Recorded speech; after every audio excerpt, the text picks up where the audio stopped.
നിയമങ്ങളൊക്കെ പറഞ്ഞിട്ട് അള്ളാഹു പറയാണ്. ഈ സൂറത്തിൽ തന്നെ പല നിയമങ്ങൾ പറഞ്ഞപ്പോഴും അള്ളാഹു ഇപ്രകാരം അവസാനിപ്പിച്ചിട്ടുണ്ട്. എന്താ പറയുന്നത്? കദാലിക യുബയ്യിനുല്ലാഹു ലക്കുമുൽ ആയാത്ത് ലഅല്ലകും തഅഖിലൂൻ. കദാലിക, അപ്രകാരം, യുബയ്യിനുല്ലാഹു, അള്ളാഹു വിവരിച്ചു തരികയാണ്. ബയ്യന യുബയ്യിനു, അള്ളാഹു വിവരിച്ചു തരികയാണ്. ലക്കും, നിങ്ങൾക്ക്, അല്ലായാത്തി, ലക്ഷ്യങ്ങളെ. ആയത്തിന്റെ ബഹുവചനമാണ് ആയാത്ത്. ലക്ഷ്യങ്ങൾ അള്ളാഹു നിങ്ങൾക്ക് മുമ്പിൽ ഇങ്ങനെ വിവരിച്ചു തരികയാണ്. എന്തിന്? ലഅല്ലക്കും തഅഖിലൂൻ, നിങ്ങളാകുവാൻ വേണ്ടി. ലഅല്ലക്കും, നിങ്ങളാകുവാൻ, നിങ്ങളായേക്കുവാൻ. തഅഖിലൂൻ, എന്തൊക്കെ നിയമങ്ങളാ അള്ളാഹു വിവരിച്ചു തരുന്നത് എന്ന് ശരിക്കും ചിന്തിച്ച് മനസ്സിലാക്കി അത് ജീവിതത്തിൽ ഉൾക്കൊള്ളാൻ വേണ്ടിയിട്ടാണ് അള്ളാഹു നിങ്ങൾക്ക് ഈ വിവരങ്ങളൊക്കെ വിവരിച്ചു തരുന്നത് എന്ന്. അപ്പൊ സഹോദരങ്ങളെ, എന്താണ് ഇപ്പൊ ഈ ആയത്തിലൂടെ അള്ളാഹു താല പറയുന്നത്? അപ്പൊ നമുക്ക് തോന്നും, എന്താ ഇപ്പൊ അന്ധനോട് നമ്മൾ ഭക്ഷണം കഴിച്ചോളിയും കുഴപ്പമില്ല, മുടന്തന് ഭക്ഷണം കഴിക്കാൻ കുഴപ്പമില്ല, രോഗിക്ക് ഭക്ഷണം കഴിക്കാൻ കുഴപ്പമില്ല, നിങ്ങൾക്ക് തന്നെയും ഭക്ഷണം കഴിക്കാൻ കുഴപ്പമില്ല. എവിടുന്നൊക്കെ?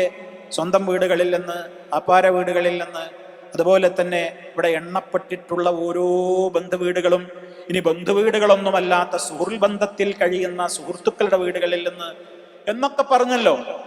എന്താണ് ഇതുകൊണ്ട് ഉദ്ദേശിക്കപ്പെടുന്നത്? നമ്മൾ ശരിക്കും സാവകാശം ചില കാര്യങ്ങൾ ഗ്രഹിക്കേണ്ടതുണ്ട്. ഖുർആൻ വ്യാഖ്യാതാക്കൾ ഇവിടെ വ്യത്യസ്ത വീക്ഷണങ്ങളാണ് പറഞ്ഞിട്ടുള്ളത്. തെറ്റില്ല തെറ്റില്ല തെറ്റില്ല എന്നിങ്ങനെ പറഞ്ഞല്ലോ, ഭക്ഷണം കഴിക്കുന്നത് തെറ്റില്ല. അതെന്ത് വിഷയത്തിലാണ് പറയുന്നത്? എന്ത് വിഷയത്തിലാണ് പറയുന്നത്? ഒരു വിഭാഗം പണ്ഡിതന്മാർ പറഞ്ഞു ഇത് ജിഹാദിന് പോകുന്ന വിഷയത്തെക്കുറിച്ചാണ് എന്നുള്ളതാണ് അവരുടെ വീക്ഷണം.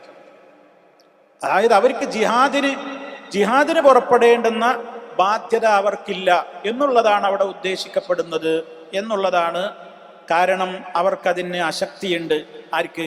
അഴ്മക്കും അഴറജനും മരീലിനും ഒക്കെ. അവരുടെ കാര്യത്തിലാണ് ഈ പറയുന്നത്. അന്ധനായ മനുഷ്യൻ, മുടന്തൻ, രോഗി, ഇവർക്കൊന്നും ജിഹാദ് നിർബന്ധമല്ല. അവരൊക്കെ എന്തായിരുന്നാലും നിർബന്ധമായും പോകണം എന്ന് പറയുന്ന നിയമത്തിൽ നിന്ന് അവർക്ക് വിട്ടു നിൽക്കാം. കാരണം അവർ ദുർബലരാണ്, അവർ അശക്തരാണ്. അങ്ങനെ വിട്ടു നിൽക്കുന്നത് കൊണ്ട് കഴിവുള്ളവർ പോകാതിരുന്നാൽ കുറ്റമുണ്ടല്ലോ. എന്നാൽ ഇവർക്ക് കഴിവില്ലാത്തത് കൊണ്ട് അവർക്ക് അതിൻ്റെ മേൽ കുറ്റമില്ല. അങ്ങനെ ജിഹാദിന് പോകുന്ന കാര്യമാണ് ഉദ്ദേശിക്കപ്പെടുന്നത് എന്ന് ഒരു വിഭാഗം പറയുന്നു. അവരതിന് തെളിവായിക്കൊണ്ട് സൂറത്തു തൗബയിലെ 91, 92 വചനങ്ങളാണ് എടുത്ത് ഉദ്ധരിക്കുന്നത്. അതെന്താണ് അള്ളാഹു അവിടെ പറയുന്നത്? അവിടെ യുദ്ധസംബന്ധമായ നിയമങ്ങൾ പറയുന്നിടത്താണ് അവിടെ പറഞ്ഞിട്ടുള്ളത്.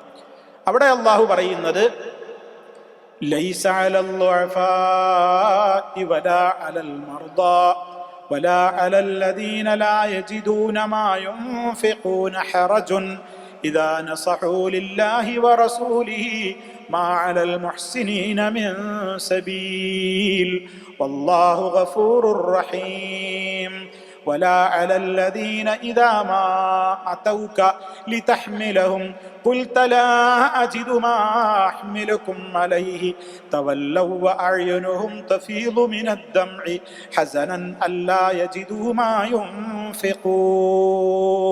അതെന്താ പറയുന്നത്? യുദ്ധത്തിന് പുറപ്പെടാൻ വേണ്ടിയുള്ള ആഹ്വാനം ഉണ്ടായപ്പോൾ കുറേ ആളുകൾ നബി സല്ലല്ലാഹു അലൈഹി വസല്ലമിന്റെ മുമ്പിൽ സങ്കടപ്പെട്ടു. അവർ ദുർബലരുണ്ട്, രോഗികളുണ്ട്, അതിന് പുറപ്പെടാനുള്ള ശേഷിയില്ല, സാമ്പത്തികമായിട്ട് ഒന്നുമില്ല അവരുടെ കയ്യിൽ. അവരുടെ വിഷയത്തിലാണ് ഈ ആയത്തിറങ്ങുന്നത്. അങ്ങനെയുള്ള ദുർബലന്മാർക്കോ രോഗികൾക്കോ അങ്ങനെ പുറപ്പെട്ടു പോകാൻ മാത്രം എന്തെങ്കിലും ഒരു സാമ്പത്തിക ശേഷി ചെലവഴിക്കാൻ കയ്യിലില്ലാത്തവർക്കോ, എന്നാൽ അവർക്ക് അള്ളാഹുവിനോടും റസൂലിനോടും വലിയ സ്നേഹമുണ്ട്, ഗുണകാംക്ഷയുണ്ട്, ഇതിനൊക്കെ പോകണമെന്ന് മാനസികമായി വല്ലാത്ത താല്പര്യമുണ്ട്, പക്ഷേ ഈ വിധ രൂപത്തിലുള്ള അശക്തികളൊക്കെ അവർക്കുണ്ട് എങ്കിൽ അവരുടെ മേൽ കുറ്റമില്ല. അള്ളാഹു ഏറെ പൊറുക്കുന്നവനും കരുണയുള്ളവനുമാണ്. അതുപോലെ തന്നെ പലരും പ്രവാചകനോട് വന്നിട്ട് പറഞ്ഞു, നബിയെ, സാമ്പത്തിക ശേഷിയൊന്നും ഞങ്ങളടുത്ത് തരാനില്ല, പക്ഷെ നല്ല മാൻ പവർ ഉണ്ട്, ഞങ്ങളെയും കൂടെ കൊണ്ടുപോകൂ എന്ന് പറഞ്ഞപ്പോഴേ നിങ്ങളങ്ങനെ പോരണ്ട, നിങ്ങൾക്കങ്ങനെ നിർബന്ധമല്ല എന്ന് പറഞ്ഞപ്പോ അവരെ ആ വന്ന ആളുകൾ കരഞ്ഞുപോയി എന്നാണ് ചരിത്രം പറയുന്നത്. അള്ളാഹിന്റെ റസൂലിന്റെ കൂടെ പോകാൻ കൊതിച്ചു വന്നവരാണ് യുദ്ധത്തിന്. നബി സല്ലല്ലാഹു അലൈഹി വസല്ലം തിരിച്ചയച്ചപ്പോൾ കണ്ണുനീരോടുകൂടെയാണ് അവർ തിരിച്ചു പോയത്. കാരണം ഞങ്ങളുടെ അടുത്ത് പൈസ ഇല്ലല്ലോ എന്ന കാരണത്താൽ. പക്ഷേ അള്ളാഹിന്റെ റസൂൽ എന്താ പറഞ്ഞത്? നിങ്ങൾക്ക് കൂലി കിട്ടിക്കഴിഞ്ഞു എന്നാണ്. നിങ്ങൾ പോരണ്ട, നിങ്ങൾ കൂലി കിട്ടിക്കഴിഞ്ഞു. അവർക്കും അവരെയും സമാശ്വസിപ്പിക്കുകയാണ് അള്ളാഹു തആല ചെയ്തത്. അങ്ങനെയുള്ള ആളുകൾക്കോടൊക്കെ അള്ളാഹു വളരെ സന്തോഷ വാർത്തയാണ് അറിയിച്ചത്. നല്ല മനസ്സുണ്ട് പുറപ്പെടുന്നത്, പക്ഷേ കഴിവില്ല. അങ്ങനത്തെ ആളുകൾ, ഈ യുദ്ധത്തിന് പോയ ആളുകളെ പോലെ തന്നെ അവർക്കും പ്രതിഫലമാണെന്നാണ്.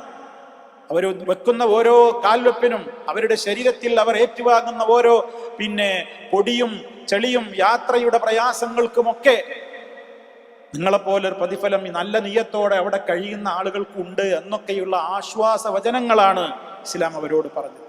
അപ്പൊ ഇത് ഇവിടെ അന്ധന്റെയും ഉടന്തന്റെയും രോഗികളുടെയും ഒക്കെ കാര്യം പറഞ്ഞിടത്ത് ഉദ്ദേശിക്കപ്പെടുന്ന ഒരു ജിഹാദിന്റെ വിഷയമാണ് എന്നാണ് ചില ആളുകൾ പറഞ്ഞിട്ടുള്ളത്.